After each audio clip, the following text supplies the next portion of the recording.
This video is rated B for you'd better back on out of here if you don't want spoilers, buddy.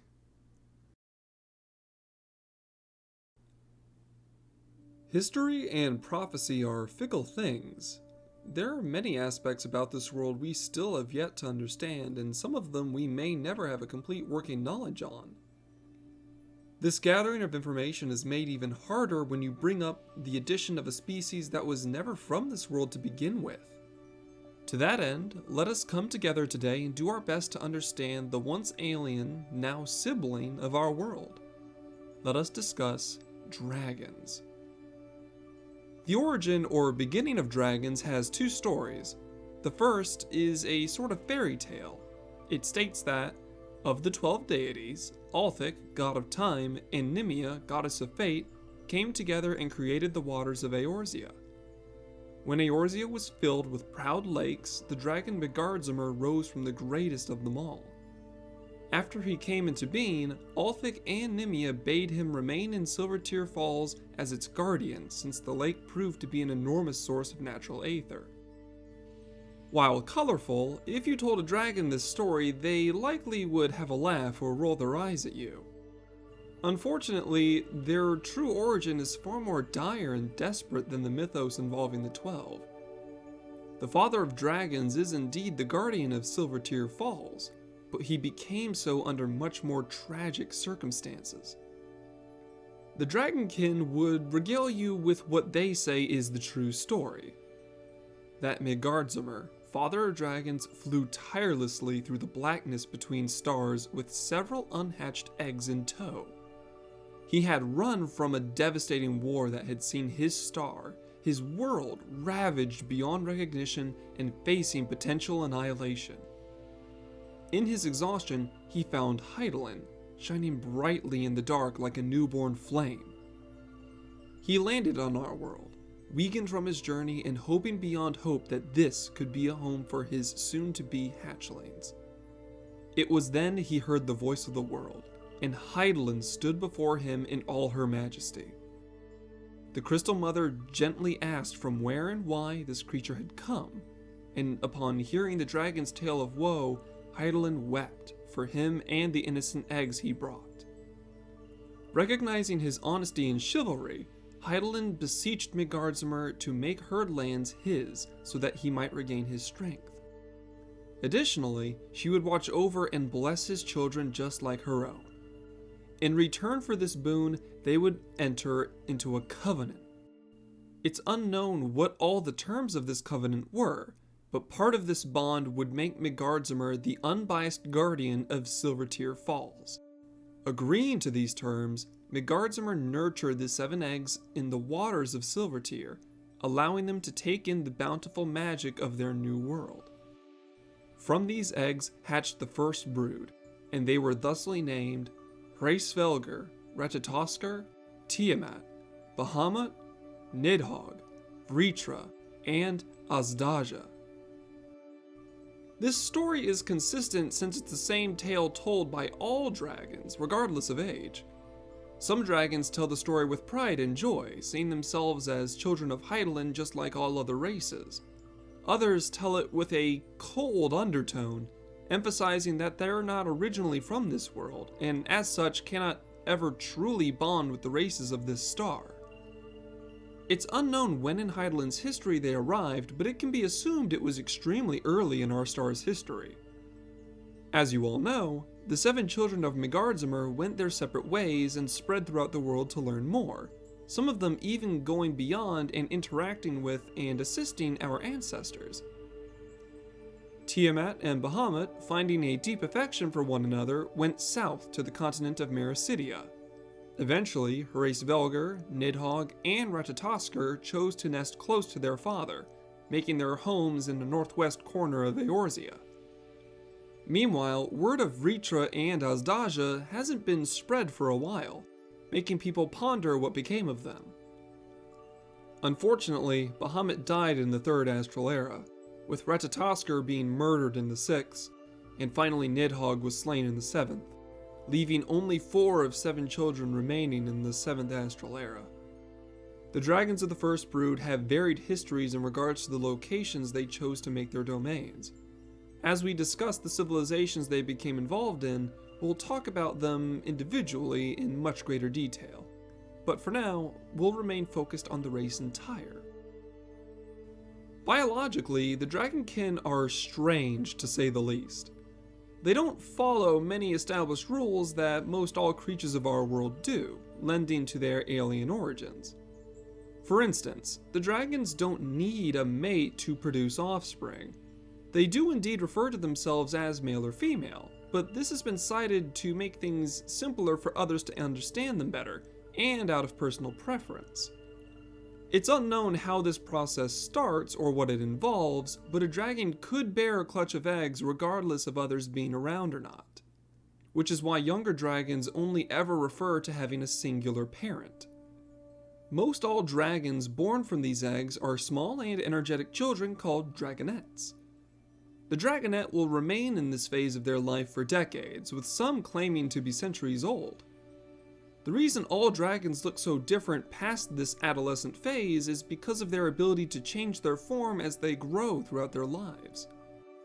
This metamorphosis is influenced by a variety of factors, but the most common being their mental state, etheric affinity, and personal desires.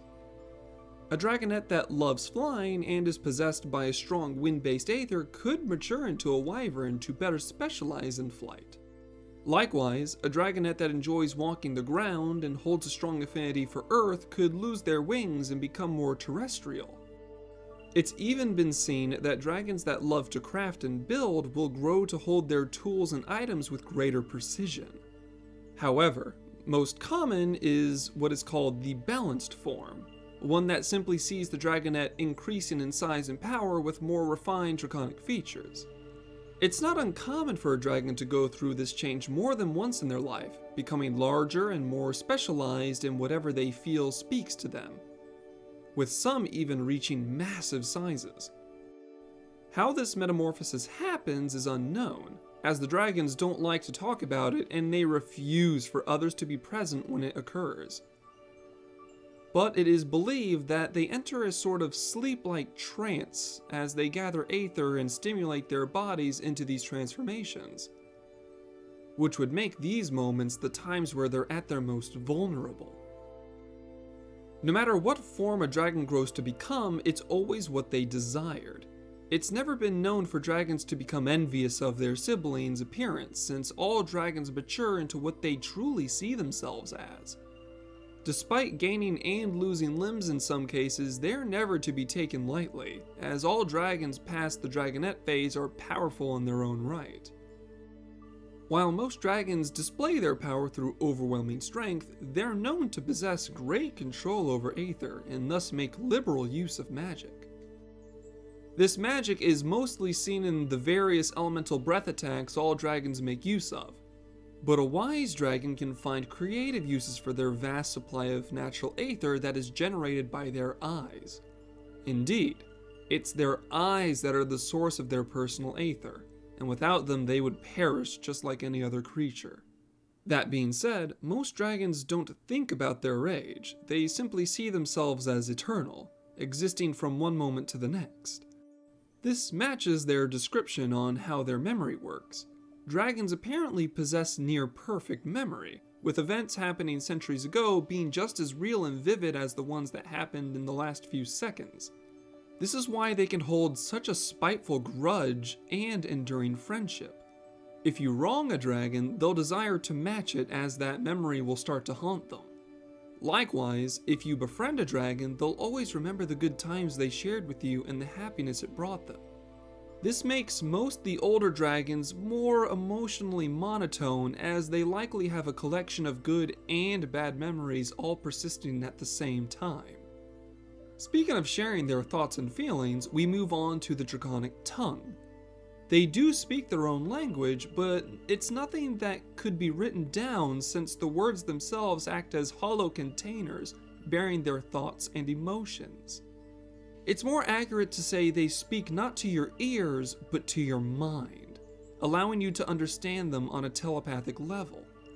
It has been known for dragons to learn the hero's common tongue, but not all of them have desired to do so.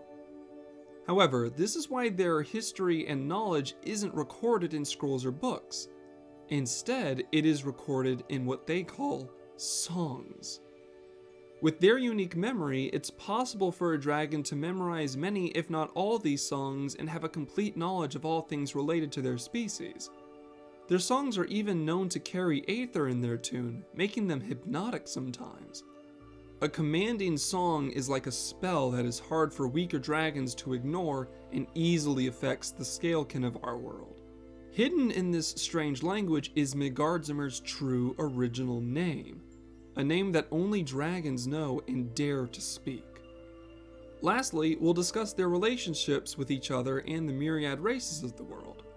While all dragons hail Megardzumer as their progenitor, they commonly revere one of his 7 children as either their broodfather or broodmother with an almost religious respect. They view dragons from broods outside their own the same as a Midlander hero would look at a Highlander. Same species, but fundamentally different. However, this doesn't stop them from mingling together or developing feelings for one another. While dragons don't need a mate to reproduce, they view emotional and spiritual connections as sacred. Since they see themselves as timeless, dragons don't take things like age into consideration in affairs of love or companionship. 2 dragons that develop a romantic bond are expected to spend the rest of eternity together unless one or both of them are slain. This is why the bond formed between Hraesvelgr and Shiva was considered so shocking. It was unheard of for a dragon to gain this level of affection with anyone outside of their species, making the mortality of Shiva that much more tragic. Some dragons observe this flaw with contempt, claiming Shiva as a lesser being unfit to be a dragon's partner. But other dragons saw this as affirmation that the platonic love they share with other races was nothing to be ashamed of. If anything, it was a blessing to be treasured for the rest of their existence. This is the most basic and fundamental covering of the lives of dragons. I could go on, but I'd like to save the more intimate moments of draconic history for the countries and time periods they took part in. They may not have started here, but the Dragonkin should be considered our brothers and sisters. So if you ever meet a kind dragon, try to refrain from treating them like the monsters some stories paint them as. With a little respect, you might remind them of an old friend, and that's more than enough to start seeing eye to eye with one another. Good day! Thank you for staying to the end of my lesson. It's my hope that you found something new and interesting in between my ramblings. If you did, consider subscribing and liking this video. Doing that is the easiest way to tell me I'm doing a good job at feeding your thirst for knowledge. If there is a topic you'd love to learn more about that I've yet to cover, let me know in the comments and I'll see where my research takes me. I'd also encourage you to share what you learned here with your friends and adventuring companions, and if they're interested, bring them to the next assembly. I hope to see you and any other curious travelers in the next lecture. Till then, stay safe, my friends.